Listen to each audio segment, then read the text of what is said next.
कभी ऐसा सोचा है कि कुछ कहानियां दिमाग में एकदम तस्वीर की तरह कैसे छप जाती हैं और वहीं कुछ कहानियां बस सपाट सी लगती है। जानते इसका राज क्या है? ये राज अक्सर छुपा होता है कुछ जादुई शब्दों में। तो चलिए आज हम हिंदी व्याकरण के उन्हीं जादुई शब्दों यानी कि विशेषणों की दुनिया में चलते हैं जो हमारी भाषा में सचमुच रंग भर देते हैं। फर्क तो देखिए, बिल्कुल साफ है ना? एक बहुत ही सीधा साधा वाक्य, मैंने पक्षी देखा, और फिर मैंने एक सुंदर चमकीला पक्षी देखा। देखा, अचानक से जान आ गई ना वाक्य में। यही तो कमाल है इन शब्दों का। ये सिर्फ जानकारी को एक अनुभव में बदल देते हैं। तो चलिए इस जादू को थोड़ा और करीब से समझते हैं। तो चलिए शुरू करते हैं एकदम शुरुआत से। आखिर ये विशेषण है क्या भला, और भाषा में इनका असली काम क्या होता है? देखिए, अगर सीधे सीधे कहें तो विशेषण का मतलब है खूबी बताने वाले शब्द। ये किसी भी संज्ञा या सर्वनाम मतलब किसी भी इंसान, जगह या चीज के बारे में कुछ एक्स्ट्रा बताते हैं। मतलब कोई चीज कैसी है, सुंदर है, लंबी है या फिर कितनी है, जैसे कि एक। सच पूछे तो इनके बिना हमारी बातें कितनी अधूरी और बेजान सी लगेंगी। अच्छा, और जिस शब्द की खूबी बताई जा रही है उसे ग्रामर की भाषा में कहते हैं विशेष्य। तो जो हमारा सुंदर पक्षी वाला एग्जाम्पल था, उसमें सुंदर हो गया विशेषण और पक्षी हो गया विशेष्य। ये दोनों ना एक टीम की तरह हैं। एक बताता है कौन या क्या और दूसरा बताता है कैसा। सिंपल। तो अब जब बेसिक बातें समझ आ गई हैं तो चलिए थोड़ा और डीप में चलते हैं, क्योंकि मामला इतना सीधा भी नहीं है। ऐसा नहीं कि सारे विशेषण एक ही जैसा काम करते हैं। इनके भी अलग अलग टाइप होते हैं और हर एक का अपना एक खास रोल होता है। हिंदी में हम विशेषणों को मोटे तौर पर 4 टीमों में बांट सकते हैं। पहली है गुणवाचक टीम, जो क्वालिटी बताती है। दूसरी संख्यावाचक, जो गिनती का काम करती है।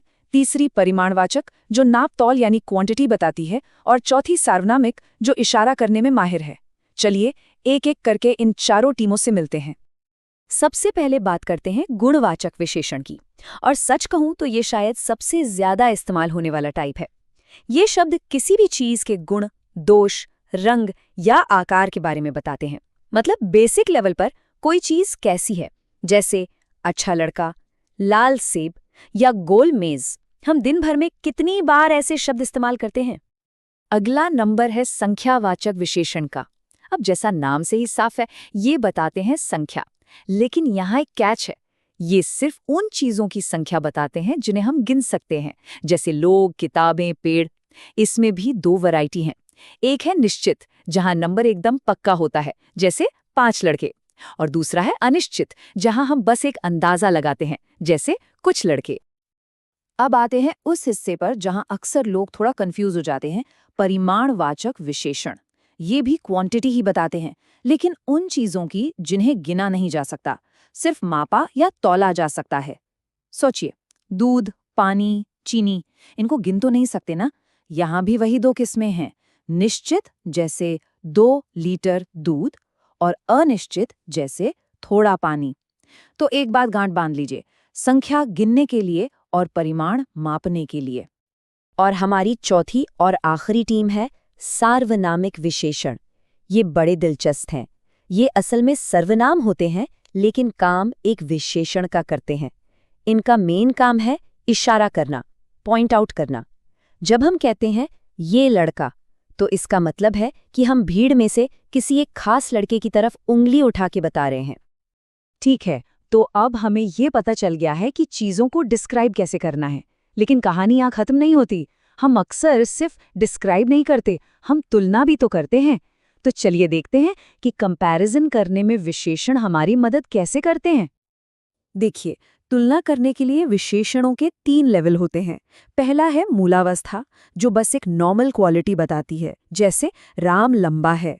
दूसरा है उत्तरावस्था, जहां 2 चीजों में कंपैरिजन होता है, जैसे राम श्याम से लंबा है। और तीसरा और सबसे ऊपर का लेवल है उत्तमावस्था।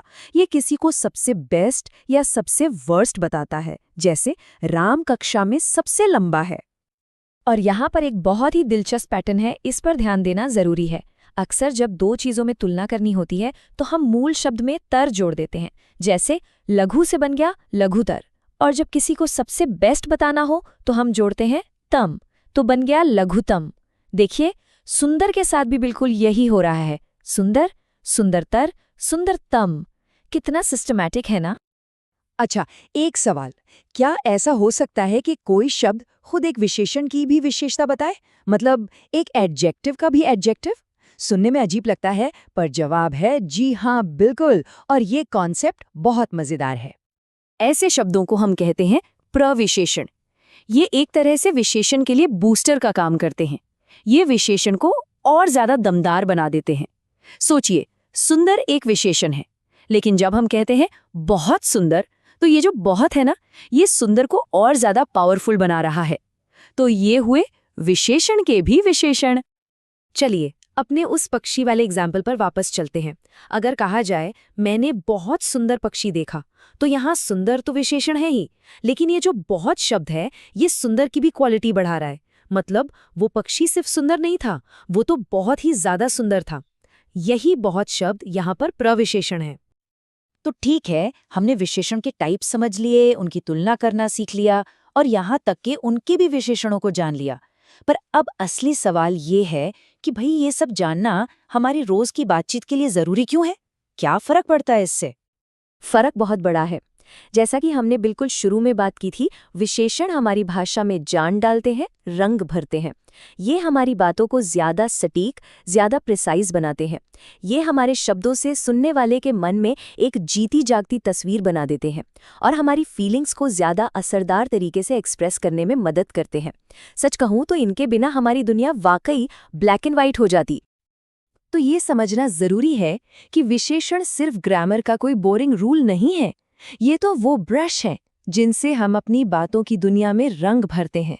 तो अब सवाल ये उठता है, इस जानकारी का इस्तेमाल करके हमारी बातचीत को और ज्यादा रंगीन और असरदार कैसे बनाया जा सकता है? ये सोचने वाली बात है ना?